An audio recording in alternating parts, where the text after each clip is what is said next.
mãe, rapidinho. Olá, estão me ouvindo? Olá. Estão me ouvindo? Oh, Boa noite. sim, boa noite. Boa noite, Frizinha. Tá todo mundo bem? Graças a Deus. Bem. Repare, hoje a gente está gravando, viu? Hoje a gente vai ter só 40 minutos no Zoom, porque é uma regra, né, Tamiris? Deles. Aí a gente vai fazer assim, ele deve cair quando chegar aos 40 minutos. Aí eu vou enviar para vocês um novo convite. Aí vocês entram só para a gente fechar, se não der tempo de fechar. Tá bom? Então vamos iniciar. Tranquilo. Eu estou aqui admitindo o pessoal. Vamos iniciar então fazendo a nossa prece. Vamos fechar os nossos olhos. Elevar o nosso pensamento. Fazer oração.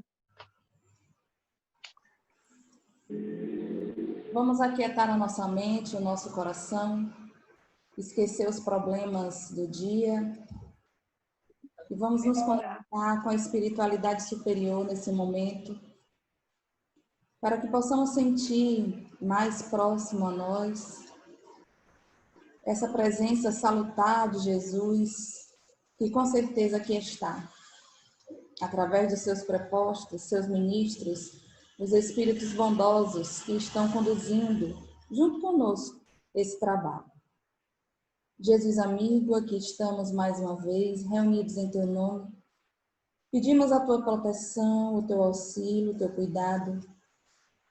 Que possamos ser a fala que leva o alento, o consolo, leva também o esclarecimento. Que possamos guardar os ensinamentos adquiridos hoje, não somente na nossa tela mental, mas no nosso coração, para que possamos praticá-los no cotidiano dos nossos dias. Pedimos tua bênção, tua luz, e que assim seja. Que assim seja. Estou admitindo o pessoal aqui. Hoje nós vamos falar de um assunto bem interessante. Todos são interessantes. Semana passada também a gente falou sobre o coronavírus na visão espírita. Hoje nós vamos falar sobre família, que foi um assunto sugerido por Felipe semana passada. Então nós vamos falar sobre família como agente de aprendizado e instrumento de evolução, porque todos nós estamos dentro de uma família. Nós iremos utilizar um slide para poder mostrar a vocês. Quem tiver com o microfone ligado, desliga para não dar microfonia, tá bom? Então, nós vamos falar sobre família, esse agente de aprendizado, nós todos que pertencemos a uma família. E, para iniciar, nós vamos trazer uma fala de Emmanuel. E que a gente não esqueça essa fala de Emmanuel, do benfeitor Emmanuel, porque essa fala vai nortear todo o nosso estudo da noite. O benfeitor Emmanuel diz algo assim: a família é o centro essencial dos nossos reflexos. É algo assim, quando a gente ouve essa fala dele, quando a gente lê essa fala dele, soa tão complexo aos nossos ouvidos, não é verdade? Quando ele diz assim: a família é o centro essencial dos nossos reflexos. E nós vamos entender, à medida que o nosso estudo for desenrolando, o porquê que essa família é o centro essencial dos nossos reflexos. E para falar de família, nós temos que falar de espíritos. Nós somos espíritos imortais. Já vivemos muitas experiências antes. Essa nossa experiência não está sendo a primeira experiência nossa. A Gênese, quando a gente pega a Gênese, nós vamos encontrar a Gênese falando de família também, quando ela diz assim: a teoria de que a alma é criada junto com o nascimento rompe todos os laços do homem com o passado e do homem com o futuro. Então, quando a gente vai falar de família, nós temos que falar de reencarnação. E a reencarnação, ela sempre acontece de forma solidária. É importante que a gente possa ficar bem atentos a essa questão, porque a reencarnação, ela é solidária. Porque tem pessoas que acham que essa experiência que nós estamos tendo na carne hoje não tem relação alguma com outras experiências que nós tivemos, mas tem. A reencarnação, ela é solidária. Por quê? Porque como espíritos imortais, nós já vivemos muito em outras existências, já tivemos outras experiências e fomos encontrando outros espíritos que também são imortais, assim como nós. Nós fomos construindo laços, ou nós, com esses espíritos. Fomos formando grupos. E quando a gente forma esses grupos, nós renascemos e renascemos tendo dentro do nosso lar exatamente espíritos que já participaram da nossa vivência em outros momentos da nossa vida. Imaginemos então que numa encarnação passada eu vivi na Itália. E eu tive experiências na Itália com pessoas, com espíritos que também estavam na Itália. E eu tive, então, circunstâncias que me trouxeram desafios. E eu não dei conta daquele desafio lá na Itália. Tem alguém aqui falando que não está conseguindo ouvir, Tamires. Que é, hein? Então... Vou falar com ele aqui, é o som que não está ativado. Com algumas pessoas, nós construímos laços, com outras nós construímos nós. E nós, então, reencarnamos trazendo essas pessoas conosco, esses espíritos conosco. Então, se eu renasci na Itália, vivi uma circunstância ali na Itália, e eu não consegui resolver aquela circunstância completamente na Itália. Eu renasço, estou dentro do meu seio familiar hoje, e hoje eu estou enfrentando exatamente situações dentro da minha família que eu não consegui resolver lá atrás. Entendem como as reencarnações elas são solidárias? Há um desafio que eu estou enfrentando hoje, que é exatamente um desafio que eu não soube, ou que eu não consegui dar conta na última encarnação. Então, nessa encarnação, eu trago exatamente essa proposta para que eu possa desenvolvê-la da melhor forma e traga um aprendizado para mim e um aprendizado para as pessoas que estão próximas a mim também. Eu fiz aqui umas anotações da Gênesis, do Livro dos Espíritos, para a gente estar sempre observando.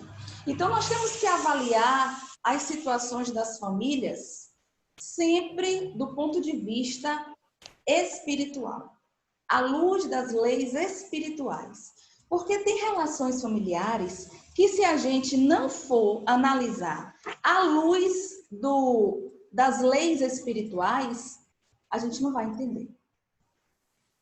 A gente vai julgar, a gente vai apontar. Então, tem situações que aliás, todas as situações familiares, é importante que a gente pontue dentro das leis espirituais. Mas existe alguma lei que rege a família? Será? Que existe alguma lei específica que rege a família? Eu não estou falando do ponto de vista do direito, não, que do ponto de vista do direito a gente vai encontrar. Eu estou falando do ponto de vista de leis espirituais. Existe alguma lei do ponto de vista espiritual que vai reger a família? E aí nós vamos encontrar Haroldo Dutra Dias respondendo essa pergunta para a gente. Ele vai dizer que tem sim. E eu concordo com ele. Quando ele traz essa lei, ele coloca essa lei para a gente como lei de cooperação. É uma lei de cooperação. Então, nós estamos dentro da nossa família e é um espaço privilegiado de cooperação, para a gente cooperar. Eu coopero com o outro e o outro, ele tem que cooperar comigo. E observem que essa cooperação, ela acontece desde o nascimento. Um bebê, quando nasce, ele é completamente dependente dos cuidados dos pais, dos seus cuidadores. Se ninguém cuidar desse bebê, se ninguém cooperar com esse bebê, colaborar com os cuidados desse bebê, o que vai acontecer? Ele vai morrer. Então, nós temos que cuidar dele. Então, essa lei de colaboração, essa lei começa desde o nascimento. Quando nós nos entendemos, vamos crescendo, vamos adquirindo a maturidade física, biológica, nós também precisamos construir a nossa identidade. Nós precisamos nos constituir biologicamente, cognitivamente, sociologicamente, mentalmente, espiritualmente, e para que isso se dê na nossa vida, nós dependemos daqueles que vieram antes de nós. Nós dependemos daqueles que vieram primeiro. Nossos pais, nossos avós, avós, tio, tia, primos. Nós dependemos dessas pessoas para nos ajudar nessa construção sociológica, espiritual, para que a gente vá amadurecendo. Só que essa lei, ela também apresenta para nós muitos desafios. Porque, como o nome diz, é uma lei de colaboração, de cooperação, ela vai trazer um desafio para mim e para vocês também. Eu acho que vocês vão concordar comigo. Por quê? Porque essa lei diz o seguinte: hoje alguém me ajuda, da minha família vai me ajudar.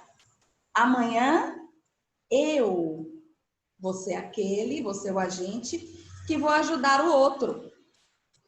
Hoje, alguém me empresta um dinheiro, porque eu estou precisando de dinheiro, então alguém vai me emprestar. Amanhã sou eu que vou ter que emprestar o dinheiro para alguém. É assim que funciona dentro da nossa família. E a gente tem que estar prontos para esse exercício de colaboração, para esse exercício de cooperação, porque muitas vezes nós não estamos. Porque nós vivemos hoje, tem tanto tempo que a gente deixou de viver no coletivo, que a gente não sabe mais funcionar dentro dessa coletividade chamada família. Nós ainda estamos dentro da nossa família com comportamentos individualistas. Vocês vão reparar? Presta atenção. Aí eu estou em casa, eu quero ficar no escuro. Aí a pessoa chega da minha família e liga a luz. Porque ele quer fazer alguma coisa, ele vai acender a luz. Aí, às vezes, você quer ficar no silêncio, a pessoa liga a televisão. Ou a pessoa começa a conversar. E isso começa a causar uma certa estranheza. Por quê? Porque nós não nos acostumamos a viver mais dentro dessa coletividade. Nós somos muito individualistas ainda. Mesmo vivendo em grupo, um pequeno grupo, que é a família, e a família é a célula máter da sociedade, diz o Espiritismo. Mesmo nesse pequeno grupo, nós ainda não nos desvinculamos do individualismo que permeia a nossa existência. Por isso é tão difícil, por isso é tão incômodo, a família se incomoda muito por conta do individualismo. Estamos em grupo, mas eu quero assim, e o outro também quer assim. E nisso eu quero assim, e o outro quer assim, muitas vezes surgem aquilo que nós chamamos de conflitos dentro do seio familiar. Em Portugal, eu não sei se vocês sabem, mas em Portugal existem, de cada 100 casamentos, 70 sofrem um divórcio. É muito, é alto, não é? É muito alta a taxa. Porque as pessoas não sabem lidar com a questão da colaboração. E quando nós trazemos essa questão de Portugal, com os 70% de divórcio que acontece lá, nós trazemos por quê? Porque a base de toda a família está na relação conjugal.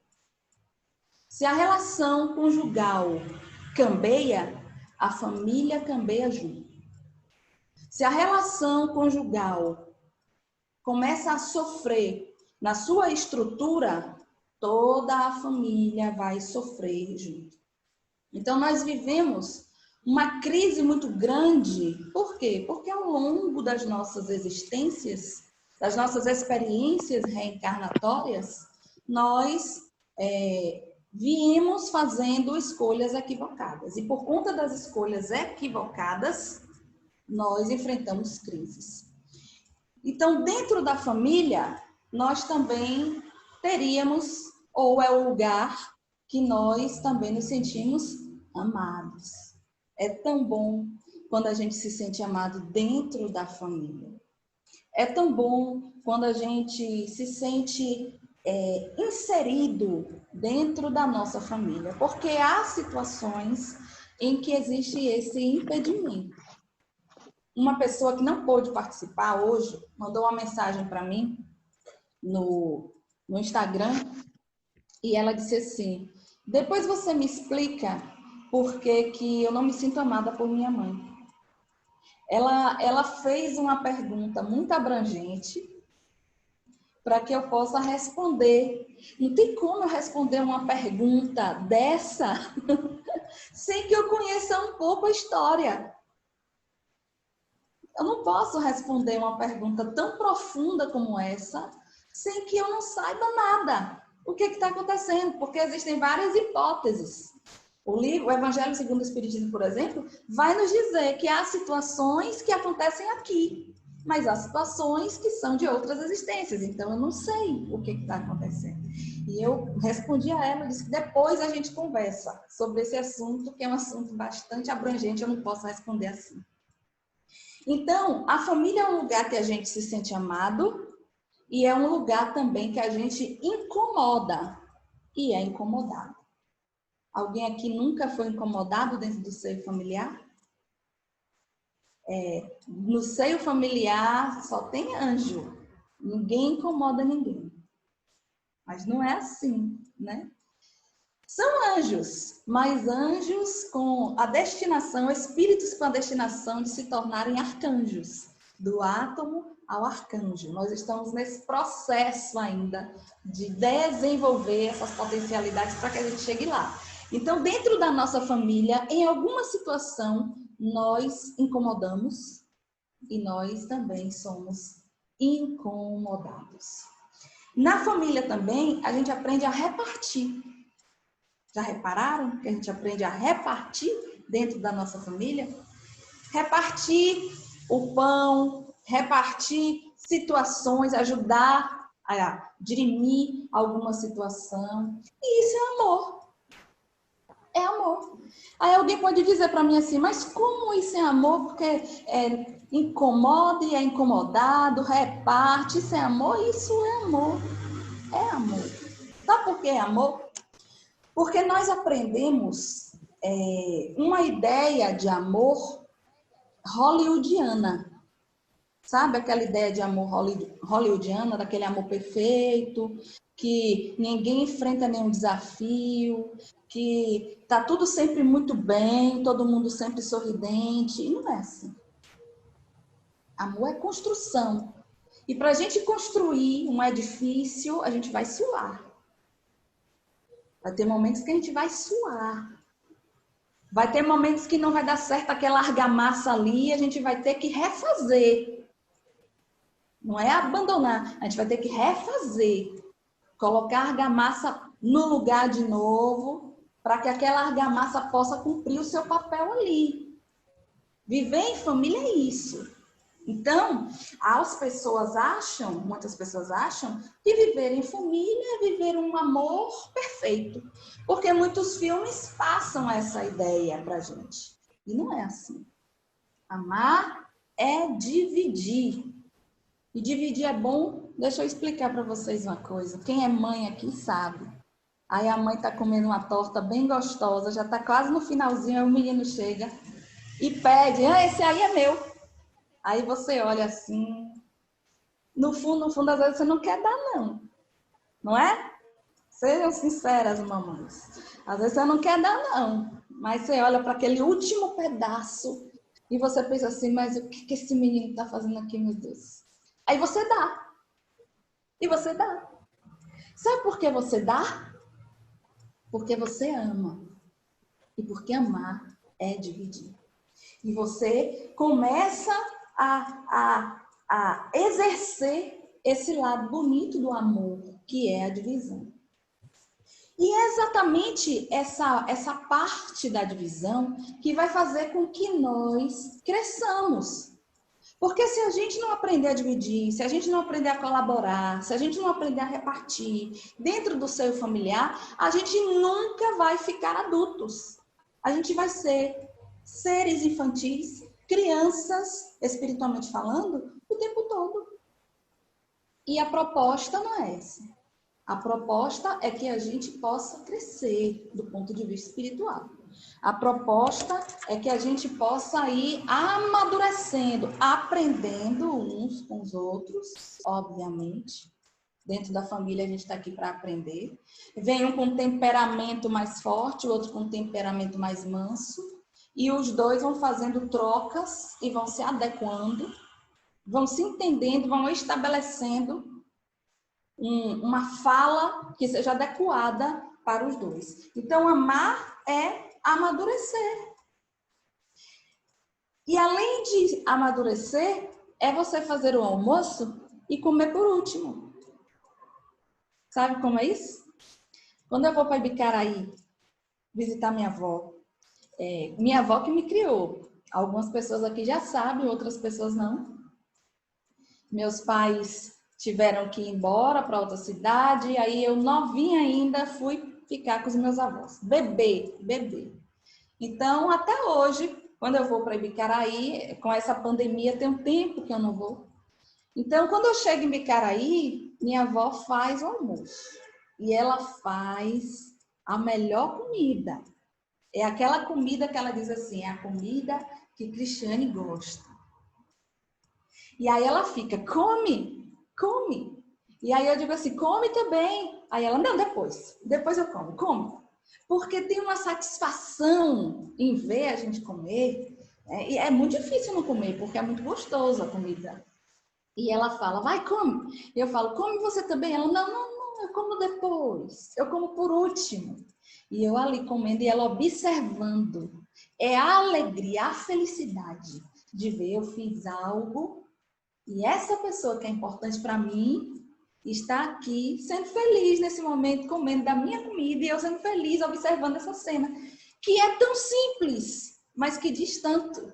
E nesse momento de pandemia, quantas vezes eu tive saudade de ir lá, experimentar dessa comida que tem um tempão que eu não experimento, daquele doce de leite de bola, sabe? Aquelas bolas enormes assim, que ela faz lá e bota para mim, eu falo, come também, ela por último, depois.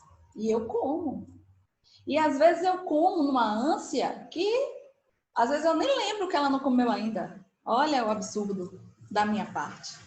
Então, quando a gente aprende a repartir em família, a gente começa a entender o verdadeiro significado do amor. E eu não estou falando aqui, quando eu digo desse amor, dessa partilha, dessa colaboração, dessa participação, dessa troca no seio familiar, eu não estou falando aqui das pessoas fazerem sacrifícios, perderem sua paz, abrir mão da sua felicidade, chegar no nível que não aguenta mais, não suporta mais, psicologicamente falando, emocionalmente falando, abra mão da sua dignidade, não é isso? Eu não estou falando isso. Eu estou falando de outra coisa. Até porque existe o outro ponto da moeda, o outro lado da moeda. Porque se a gente fala assim, desse amor hollywoodiano e do outro amor, que é o amor que nos compete aprender dentro do seio familiar, nós vamos encontrar um outro extremo, que são jovens que constituem família, que se unem para constituir família, casam e que tem aquele conceito que diz assim, eu vou casar para ser feliz. Bom, você quer ser feliz, não casa. Aí vocês vão olhar para mim e falar, mas que absurdo você está falando. Não é isso. É porque muitas pessoas têm o conceito hollywoodiano e levam esse conceito para o casamento. Eu vou ser feliz dentro daquele padrão de amor que Hollywood me ensinou. E não é assim. Olha, o nosso tempo aqui daqui a pouco acaba. Aí eu mando o convite de novo para vocês. Vocês entram para a gente fechar e vocês fazerem perguntas. Porque a família, a doutrina espírita vai dizer para a gente, não é um lugar para a gente entrar e ser feliz do ponto de vista da hollywoodiano, não. A família, a gente entra numa união conjugal, constitui família, para que o Espiritismo vai nos ajudar com isso, vai dizer, para que possamos nos ajudar mutuamente. O papel da família é esse. Para que nós possamos nos ajudar mutuamente. É um projeto espiritual de vida que ninguém faz sozinho. É um projeto espiritual de vida que nós precisamos do outro. O catolicismo diz até que a morte nos separe. Como o espiritismo vê o divórcio? Boa pergunta. Foi Tiane? É Tiane que está perguntando? Eu vou responder para ela aqui. E a gente volta para o assunto. O espiritismo vê o divórcio de uma forma muito tranquila. E nós vamos encontrar lá, em O Evangelho segundo o Espiritismo, Allan Kardec comentando a mensagem dos Espíritos, quando tem lá, não separeis o que Deus uniu. E os Espíritos vão lá dizer que existem casamentos que, na verdade, aqueles seres só estão juntos do ponto de vista do corpo físico, porque espiritualmente já estão separados há muito tempo. O Espiritismo vai dizer que a verdadeira união não é a união de corpos, é a união de almas. O Espiritismo vai dizer também, se chegou num determinado ponto de vida em que aqueles cônjuges não conseguem mais estabelecer a função do casamento, estabelecer um diálogo, estabelecer um relacionamento fraterno, estabelecer uma amizade sequer, para que se evite que se comprometam mais dentro dessa constituição familiar, é necessário, é mais prudente que se divorcie. Para que eu não me comprometa mais do ponto de vista espiritual, é melhor que eu me divorcie do que continue casado. E aí nós trazemos a questão de mulheres que sofrem relações abusivas, de homens que chegam num determinado ponto, não estão mais dispostos a permanecer no casamento por conta de divergências comportamentais, de pensamento, com aquela que é a esposa. Então, para que não se comprometa mais, é melhor que se separe. E o Espiritismo vê de forma muito tranquila, muito simples.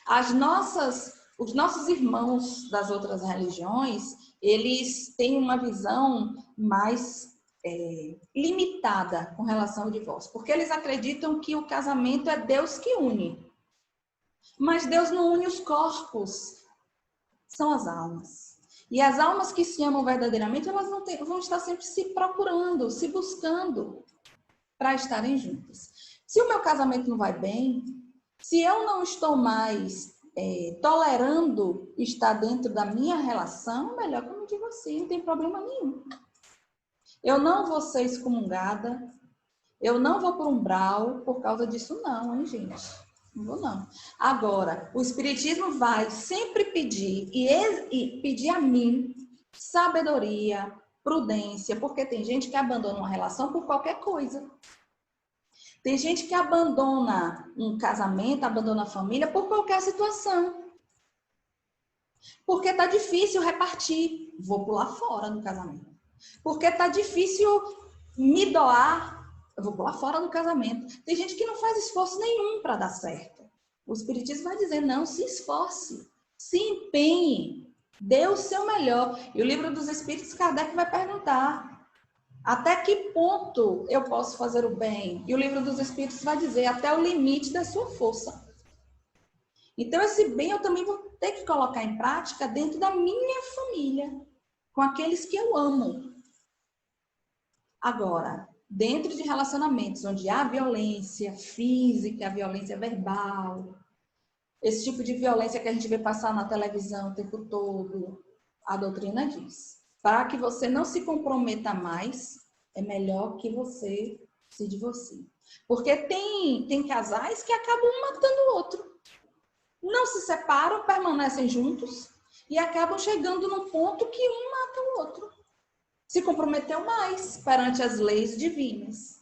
Então é melhor que cada um siga o seu caminho. Mas se é algo de convivência, é algo que a gente pode ir resolvendo. Mas se chega num limite emocional, psicológico, não dá mais, não dá mais. Não. Eu fiz tudo que eu podia fazer, não dá mais. Pode ir. O que tiver que ser resolvido, você vai resolver depois. Mas eu vou resolver com ele? Ou com ela? Não sei. Depende de muitos fatores. Depende de muitos fatores. E aí é pauta para outro estudo que a gente pode fazer depois. Esse assunto. Entendido, Tiane? Ficou alguma dúvida em alguém? Tudo certo? Então vamos prosseguir. Então, quando a gente vai fazer a nossa família, nós participamos de um projeto espiritual. Nós assumimos um projeto espiritual. E nesse projeto espiritual, eu vou receber seres que são caros para mim. Eu vou receber seres que eu amo muito, mas eu vou receber seres que eu também não tenho muito amor. Nós vamos estar juntos para poder desenvolver esse amor. Então, aquela pessoa que vem comigo como meu parceiro, como meu esposo, ou vem como minha esposa, eu vou pegar na mão dessa pessoa e vou falar, vamos junto, me ajuda. Você vai me ajudar e eu vou te ajudar. Nós vamos casar, nós vamos nos unir, porque nós temos um projeto para poder realizar quando estivermos lá, no plano físico. Então, eu te ajudo, você me ajuda. E do ponto de vista espiritual, tudo fica muito fácil. Porque a gente entende, quando a gente está no plano espiritual, a gente entende melhor as situações. Quando nós estamos no corpo físico, a nossa capacidade de entendimento, ela fica mais limitada por conta do esquecimento, do bloqueio que a gente tem. Por isso é que quando a gente está no plano espiritual, é muito fácil a gente aceitar algumas situações para viver na nossa vida. Quando a gente está aqui, reencarna, se puder, a gente não quer essa situação, não. A gente quer jogar fora aquele trabalho. Meu Deus do céu, não acredito que eu aceitei trabalhar com isso quando eu estava no plano espiritual. Ou então, meu Deus do céu, como é que eu aceitei essa situação na minha vida? É um marido, é uma mulher, é um pai, é uma mãe. E tem gente que diz assim, eu não pedi para nascer. Eu já ouvi isso. Olha, minha mãe é muito difícil de lidar, Cristiane, no atendimento fraterno. É muito difícil de lidar, Cristiane. E eu já disse a ela, eu não pedi para nascer. Aí eu olhei para ela, eu falei, eu sinto te desapontar, mas você pediu. E ela olhou para mim, ela disse, eu não pedi não. Ela pediu. Pediu, porque para fazer o projeto, tem que ter o consentimento, tem que ter a vontade de todo mundo. Então você pediu. Valoriza essa oportunidade que você está tendo de estar aqui agora, embora para você seja uma situação ainda muito difícil, muito desafiadora. Então, o que está desestruturando as famílias hoje? Quantas pessoas, eu recebo muitas mensagens no WhatsApp, no Messenger, no Instagram, pessoas falando das suas relações dentro da família que estão desestruturadas. O que está desestruturando as famílias hoje, na atualidade? Em que essas famílias, essas pessoas estão errando para que as famílias estejam se desintegrando, estejam sofrendo, estejam se desestruturando? Eu acho que vai cair daqui a pouco, caindo, eu envio o convite de novo para vocês, viu? E a gente entra, para a gente concluir, falta só um pouco para concluir, a gente abre para se alguém quiser fazer alguma pergunta. A relação conjugal, como nós falamos, é a base da família. Por que a base da família? Nós dissemos anteriormente. Porque quando a relação conjugal cambaleia, cambaleia tudo depois. Quando a relação conjugal não vai bem, todos os outros componentes da família sentem esse reflexo. Antes da gente voltar ao assunto, eu vou falar com vocês que nós estamos, o Lado do Coração está com um canal no YouTube.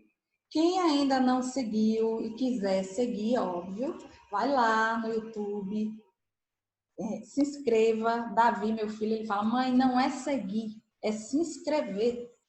Então, quem quiser, vai lá, se inscreve, ativa lá o sininho, que vocês sempre vão estar recebendo as notificações daquilo que a gente tiver postando. Os estudos das terças a gente vai estar sempre jogando lá e a gente vai estar sempre também fazendo mensagens e postando esses vídeos, essas mensagens lá. Quando estivermos com um lugar fixo, nós também vamos estar com a internet lá para poder fazer, filmar, tanto os outros palestrantes também, para poder estar jogando no YouTube. Então, quem quiser, vai lá no YouTube, segue, já tem algumas coisas lá para a gente poder ver. Bom, então, quando um casal se desestrutura, tudo se desestrutura também. Vocês já perceberam isso? Não é novidade, não é. Quem já sofreu uma crise conjugal percebe isso. E quem tem filhos percebe como reflete nos filhos. Como reflete naqueles que rodeiam o casal. É assim. Então, o casal, ele tem que fazer o quê? Para evitar que se desestruture. O quê? Aí a doutrina espírita vai dizer, sabe o quê? Tem que se cuidar. A Benfeitor Emmanuel vai dizer lindo, ele fala lindo, ele vai dizer assim, tem que se cuidar no amor. O casal, ele tem que se cuidar no amor. Como é isso? Porque Emmanuel às vezes traz umas falas que a gente tem que parar para poder observar o que ele quer falar por trás. É extrair o espírito da letra. Então, ele fala assim, se cuidar no amor. No amor, no prazer, na alegria. Isso significa o quê? O casal tem que se alimentar. Tem que se alimentar sempre. Porque se esse casal ele não se alimenta, vai se desestruturar. Aí alguém me diz assim, mas eu não tenho como não. É muita coisa. Porque aqui em casa só é luta. É luta atrás de luta. Levanta para fazer café, para almoçar, sai para trabalhar, volta, tem um menino para cuidar, não tem como, mas tem que alcançar um tempinho. Embora seja pequeno, seja pouco, mas tem que alcançar esse tempinho para quê? Para alimentar essa relação. Porque se não alimentar essa relação no amor, como Emmanuel fala, são palavras dele, no amor, no prazer, na alegria, vai se desestruturar. É o cuidado. É como se nós fôssemos jardineiros e devemos cuidar do jardim. O jardim é a nossa relação. O que o jardineiro faz? O jardineiro, ele observa o jardim. Ele observa o jardim para quê? Para poder perceber se nesse jardim tem alguma praga, tem algum verme. Porque tem pragas, tem vermes que podem destruir com o jardim inteiro. E se a gente não cuidar dessas pragas, se a gente não cuidar desses vermes, né, que podem destruir o jardim acaba. E a gente tem que ficar atento, sabe para quê? Para que a gente possa perceber a ação dessas pragas no jardim, que é a nossa relação, a nossa vida conjugal com o nosso companheiro, com a nossa companheira, no início, no comecinho, para que a gente possa dar os cuidados necessários para aquele jardim, ou seja, para aquela relação. Tem que alimentar. Porque se a relação não for alimentada, ela vai se desintegrar. É igual trabalhador espírita. Aí eu vou trazer aqui para o espiritismo. Trabalhador espírita está dentro do centro espírita, trabalhando, faz palestra, faz atendimento fraterno, dá sopa, participa da campanha do quilo, faz visita em hospital, trabalha na evangelização infantil, tudo que tem, ele está lá, está fazendo tudo. Só que ele alimenta os outros, ele dá um oásis, ele oferece um oásis para os outros, alimenta esses outros, mas ele esquece de se alimentar. Ele vai aguentar o trabalho? Não vai aguentar, não. Ele não vai aguentar. E como é que o trabalhador espírita se alimenta? Tomar passe, tomar água fluidificada, participar de palestras. Tudo isso. Então, o trabalhador espírita, ele também tem que se cuidar, se alimentar. Assim como nós temos que cuidar das nossas relações. Então, o casamento tem que ter um momento de se alimentar, de ser alimentado. Porque se a gente não alimentar esse casamento, ele tem tudo para acabar. Léo Buscaglia, ele diz algo maravilhoso. Ele diz assim, o casamento, ele nunca morre de morte natural. Ele sempre é assassinado. Assassinado por quem? E ele vai continuar. Ele vai dizer que o casamento ele é assassinado pelos cônjuges. Não é por um ou outro, pelos dois. Porque os dois têm participação. Porque dentro da relação, às vezes, é fácil apontar o dedo. É fulano, foi fulano que fez, foi Beltrano que fez. Não, ele vai dizer que a participação é dos dois. Então, nós temos que cuidar dessa relação. E do ponto de vista espiritual também. Nós não podemos esquecer, nós temos que ter cuidado com os ataques espirituais. Porque existem muitos ataques espirituais dentro da família. Espíritos que estão ali dentro da família querendo fazer com que a família se acabe, se desestruture. E se a gente não estiver atento, se a gente não estiver despertos, nós não vamos perceber o que está acontecendo com a gente, com a nossa relação. Deixar o orgulho de lado, porque quem quer fazer com que a relação dê certo não pode ter orgulho. Não pode ter orgulho. Não pode se dar o luxo de dormir sem falar com o parceiro. Não pode, não. Ainda mais em tempos de Covid-19. A gente não sabe se a gente vai estar aqui amanhã. Ou se ele vai estar aqui amanhã. Não pode. E o Covid-19 é aquela coisa que não dá tempo nem da gente se despedir de ninguém. Aí depois vai ficar louco no plano espiritual, querendo voltar para pedir perdão.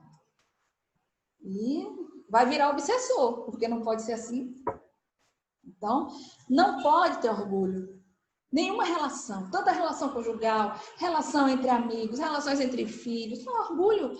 O Evangelho segundo o Espiritismo vai falar o orgulho e o egoísmo, eles são as chagas da humanidade. Orgulho para quê? Se eu errei, eu vou pedir desculpa. Olha, eu errei, me desculpa. O diálogo, sempre escolher o diálogo. Porque os espíritos menos felizes, quando eles se misturam na família, eles vão exatamente no ponto fraco de cada um.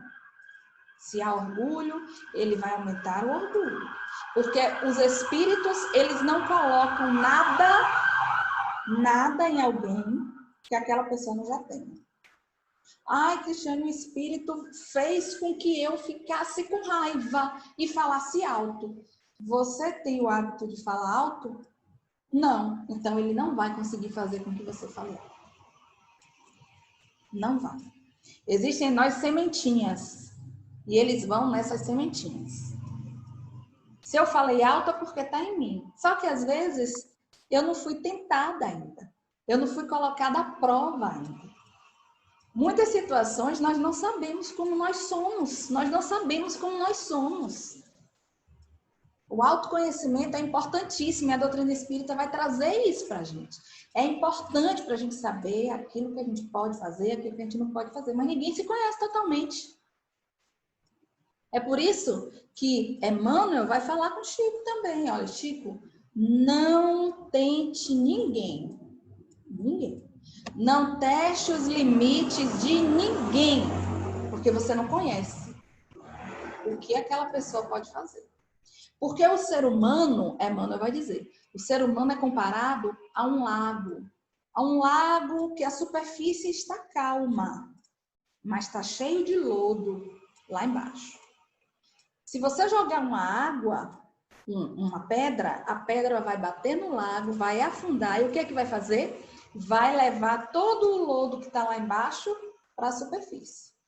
Então não teste os limites de ninguém. Porque nós somos lagos calmos na superfície, mas o lodo está todo escondido. Basta jogar uma pedrinha para que esse lodo que está escondido possa subir, emergir. Por isso que às vezes as pessoas falam assim, meu Deus, eu fiz isso. Eu não acredito que eu fiz isso.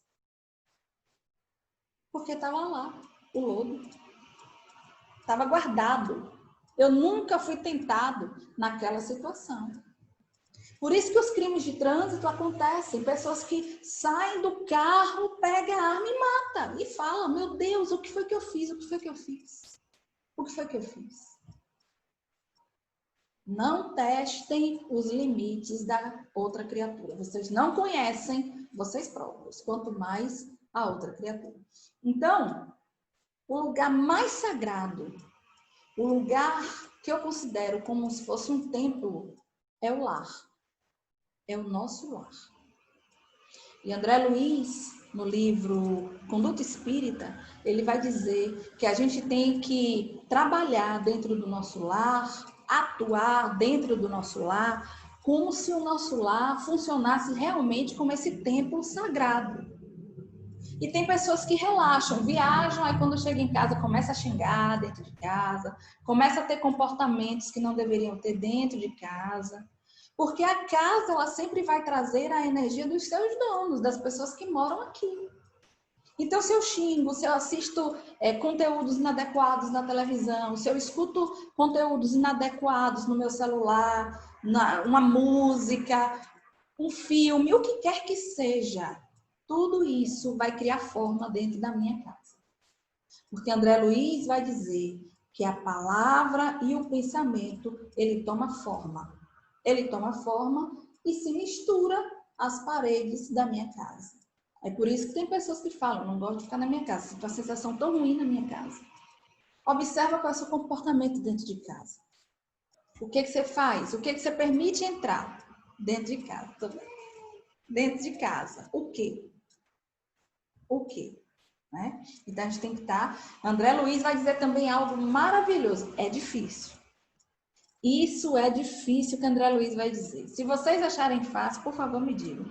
Ele vai dizer assim: nós devemos tratar os nossos familiares como se eles fossem visitas. Acordou de manhã? Oi, bom dia! Você dormiu bem? Como você está? É assim em casa? É? De noite, boa noite. Durma bem.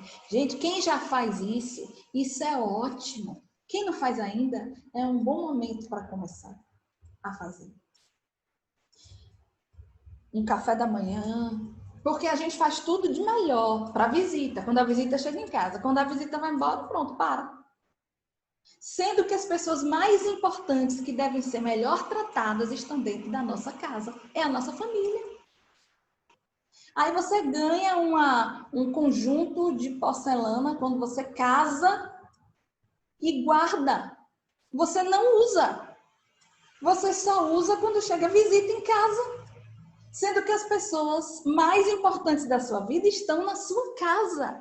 Essas pessoas que têm que usar o melhor que você tem.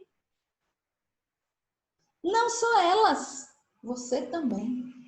Aí você guarda e coloca para a visita. A visita chega e ainda quebra. Algo que você guardou durante tanto tempo, ainda quebra. Então use roupa. Tem pessoas que falam, eu compro roupa, eu tenho roupa de guardar, roupa de sair. Roupa... Não, gente, compre e usa. Usa. A gente não sabe que dia a gente vai embora daqui, não. A gente pode ir embora daqui a 10 minutos, ou daqui a 10 minutos. Vocês podem receber a mensagem assim, olha, sabe Cristiane que fez o estudo na estante? Desencarnou. Já pensou? É porque é senha, sabe? Senha 10.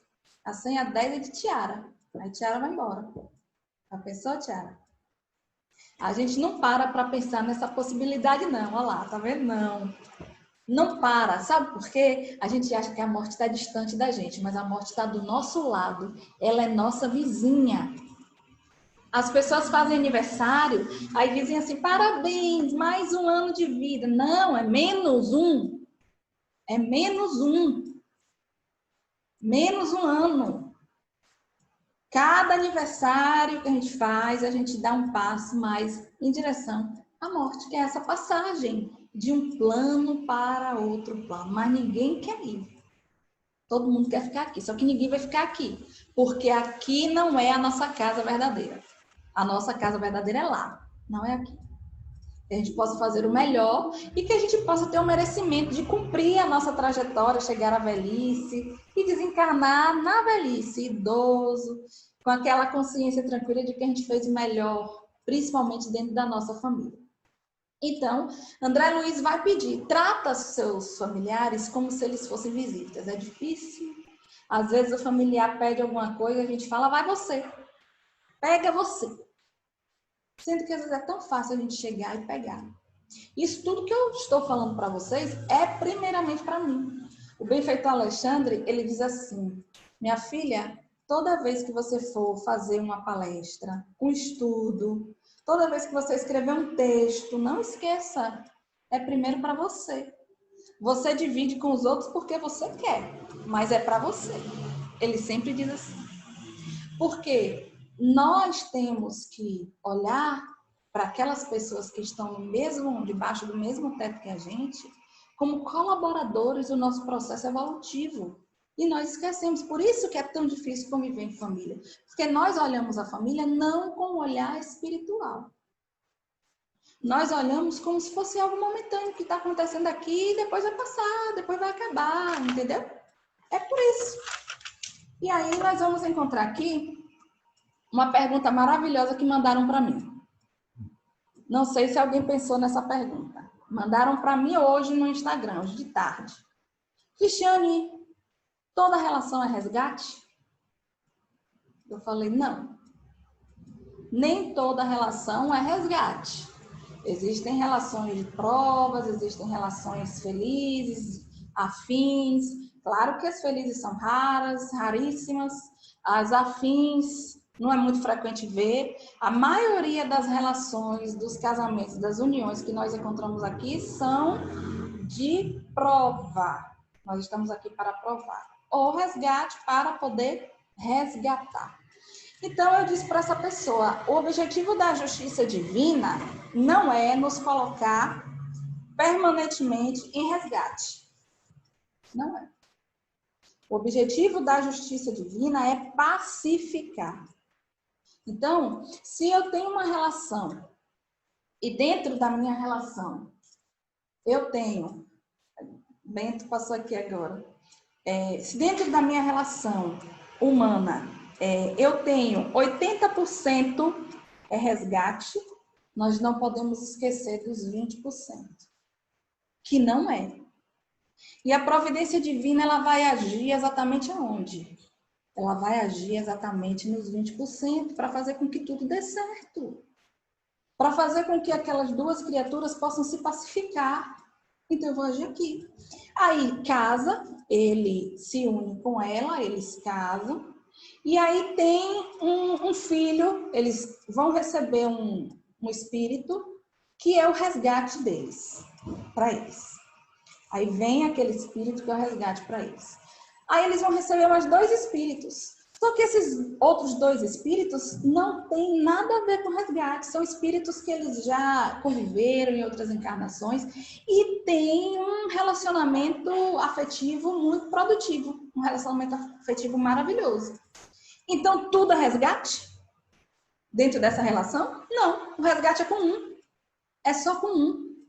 Os outros, os demais, não. Então, os demais se ajudam para poder pacificar junto daquele que é o ponto-chave, que é o resgate. Então, se eu feri um coração no passado, a providência divina vai me dar a oportunidade para eu poder reparar, para eu poder resgatar aquela situação, aquele coração que eu feri no passado. Então, eu vou resgatar junto dessa pessoa. O resgate vai ser sempre para pacificar.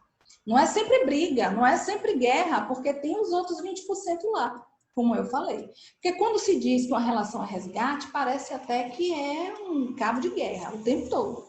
E não é. Porque a providência divina está em ação. Nós estamos sempre sob a ação da providência divina. O maior problema dentro das relações, principalmente as relações de resgate, é que se foca muito nos detalhes mínimos. Principalmente agora, nesse momento de pandemia. A gente só vê os defeitos, os menores defeitos a gente consegue ver. E a gente tem que ter cuidado, porque se a gente olhar muito para a tela do computador ou para o celular, que tiver no celular, se olhar muito, a gente vai começar a achar pontinhos, sujeira. É assim também dentro das relações. A gente tem que ter muito cuidado com o nosso olhar, porque nosso olhar pode atrapalhar aquilo que está indo bem, por conta de algo mínimo. Por conta de algo mínimo. Um casal que eu conheci que brigava o tempo todo por conta da pasta de dente. Porque ele apertava no meio assim e ela não gostava. Ela falava que tinha que apertar embaixo e ele apertava no meio assim. Outro casal que brigava o tempo todo, por quê? Porque ela deixava o sabonete com sabão, com bolha, quando tomava banho. E ele disse, eu não gosto, eu não suporto. Eu falei, então faz assim, ela fica com sabonete e você com outro, pronto, acaba. Acaba a confusão. Aí cada um pegou um sabonete e pronto, parou a briga. Agora o da pasta de dente, até hoje, eles ainda têm esse problema. Porque nós temos que perceber que dentro das nossas relações, nem tudo é complicação. Quantas bênçãos! Se a gente observar, tem muita bênção dentro do nosso relacionamento também. Tem muita bênção dentro da nossa família também. E a gente não percebe. Sabe por que a gente não percebe? Porque a gente só foca na tempestade. A gente só foca nas tempestades. Só que a gente esquece que a tempestade passa. Toda tempestade passa. E aí nós voltamos então com a fala de Emmanuel. Vocês estão me ouvindo? Porque a imagem paralisou. Eu estou vendo aqui. E aí nós voltamos com a fala de Emmanuel, que foi a primeira, e eu disse a vocês que seria essa fala que vocês tinham que prestar atenção. E ele diz assim: a família é o centro essencial dos nossos reflexos. O que Emmanuel está querendo dizer com isso? Ele está querendo dizer com isso que se a gente for pegar os nossos familiares e pegar um papel e escrever defeitos e virtudes de cada um, e for somar tudo depois, 70% do somatório pertence a nós. Nós temos muito daquilo que nós apontamos nos nossos familiares. É um reflexo. Eles refletem aquilo que eu sou, aquilo que eu tenho. Por isso que às vezes é muito difícil. É mais fácil eu reconhecer aquele defeito no meu familiar do que reconhecê-lo em mim. Eu ainda não tenho condições de reconhecer que eu tenho em mim. Mas virtudes também. Virtudes também. Mas virtude é mais fácil. Então, Emmanuel quer dizer exatamente isso. Que muitas das situações que nós vivemos de problemas de convivência com a nossa família é um reflexo daquilo que a gente tem. E às vezes a gente nem sabe que tem. Mas incomoda. Mas eu consigo ver no outro. Por que eu consigo ver no outro? Porque eu ainda não tenho condição de ver em mim. E Emmanuel pede, observe com cautela e jamais aponte. Porque aquilo que está no outro que lhe incomoda, em muitas situações, é reflexo do que está em você. Alguém quer fazer alguma pergunta? Todo mundo entendeu? Ninguém quer fazer pergunta nenhuma? Então, alguém quer sugerir um tema para a próxima semana? Ninguém? Todo mundo calado hoje. Eu não vou escolher. Tá? Veja só. Semana passada eu recebi uma mensagem de uma participante do grupo. Ela está aqui no estudo. E ela me pediu que eu pedisse a vocês para que a gente fizesse uma oração, uma vibração, que enviasse os nossos melhores pensamentos, os nossos melhores sentimentos para um garotinho chamado Valentim. Valentim Ávila, não é isso, Tiara? Valentim Ávila. Ele é um bebê, eu digo assim, é pequenininho, e ele está precisando das nossas orações. Então, já que vocês não têm nenhuma dúvida, nenhuma pergunta, isso me deixa feliz. Não querem sugerir o tema da semana que vem, então eu mesma vou providenciar esse tema. Nós vamos encerrar a nossa reunião hoje, fazendo a oração, e que a gente possa enviar os nossos pensamentos para Valentim Ávila, e que a gente também possa enviar para, deixa eu ver o nome dela aqui, que Rita pediu no grupo, deixa eu ver o nome da pessoa, para Lourdinha Almeida, que desencarnou. Então, que a gente possa enviar para Valentim, pedindo a Deus que possa acalmar os corações dos familiares e possa fazer o melhor por ele, e que Lourdinha possa estar sendo recebida na espiritualidade maior com paz. Então, vamos fechar os nossos olhos, elevar os nossos pensamentos. Deus de infinito amor e bondade, nesse momento, Senhor, nós te pedimos por Valentim, para que a sua saúde, se for da tua vontade, e se for, Senhor, para o bem dele e o bem da família dele, para que a sua saúde possa ser restaurada, para que ele possa se restabelecer, para que ele possa voltar a sorrir, voltar a andar, voltar a ter a saúde, voltar a ter condições para permanecer nesse plano físico por longos anos, por longos tempos ainda, Senhor.